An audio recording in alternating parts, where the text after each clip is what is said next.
morning. To start off our presentation, we're going to do a quick exercise. So everyone turn and face someone next to them. And it shouldn't say just anybody, it doesn't matter. Just look at whoever's next to you. And I want you to raise your hand if you think that the person you're looking at has a tattoo. No one thinks the person you're looking at has a tattoo? Okay, raise your hand if you don't think they have a tattoo. Okay, now I want you to raise your hand if you yourself personally have a tattoo. What? Really? Well, you guys are definitely an anomaly to the general population. Anyway, the point of my exercise was just to show that you can't really tell who has a tattoo and who doesn't, because tattoos have become such a large part of our dominant society. They're common in both mainstream culture and various subcultures. So today, I'm just pretty much going to talk about tattoos in our culture.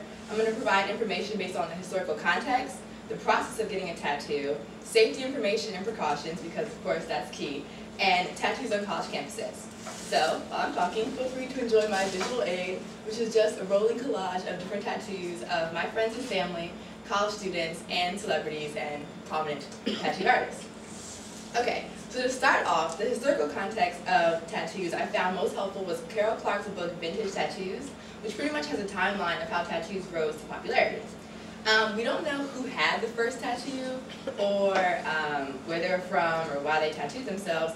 However, we do know that people from both the Stone Age, Egyptians, and ancient Russians all used tattoos as a form of tribal marking. In 1691, the first tattoo exhibition circus was held, pretty much showing that tattoos were a form of entertainment and sort of ridicule at the time. However, in the 1939-1945 World War era, sailors and soldiers got tons of tattoos. My uncle has like 40, it's kind of gross. Unfortunately though, because of health concerns, tattoos were pretty much banned throughout the 1950s here. But in 1997, they were re-legalized because we had cleaner health policies. So now, a 2006 study done by the Pew Research Center says that 40% of adults aged 26 to 40 have at least one tattoo. So by the time you're 40, 40% of you will have at least one tattoo. And there are now currently 1,400 working tattoo parlors in New York City alone. So now I'm going to talk about the process of getting a tattoo briefly. Pretty much the basic premise is to inject indelible ink into your dermis layer of skin, so that when your epidermis grows over top of it, it's permanently left into your skin. My personal experience is that it's not painful.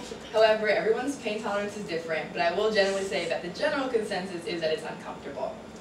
My advice if you're going to get a tattoo and you're concerned about the pain is to, one, take care of all the nitty-gritty details before you lay down, because that's the last thing you want to have on your mind is, oh, is the design right, is the pricing right? Get all that taken care of before you sit down to your tattoo so you can relax. Also, talk and converse with the artist because they're there to help you and they want to give you a tattoo, so it'll be much easier if you guys have a common kind of relationship. Also, follow all the aftercare instructions or else your tattoo probably won't come out as nice as you want it to. And when we're talking about tattoos, it's also important to remember safety, because safety is critical, because yes, there is a chance of getting hepatitis or even HIV/AIDS from using needles that are contaminated. So, according to the Centers for Disease Control and Prevention, or the CDC, there are two main things you should focus on when getting a tattoo in terms of safety. One, make sure that the artist uses single-use disposable needles and razors, because if they've been used already, that really highly raises your chances of getting a communicable disease.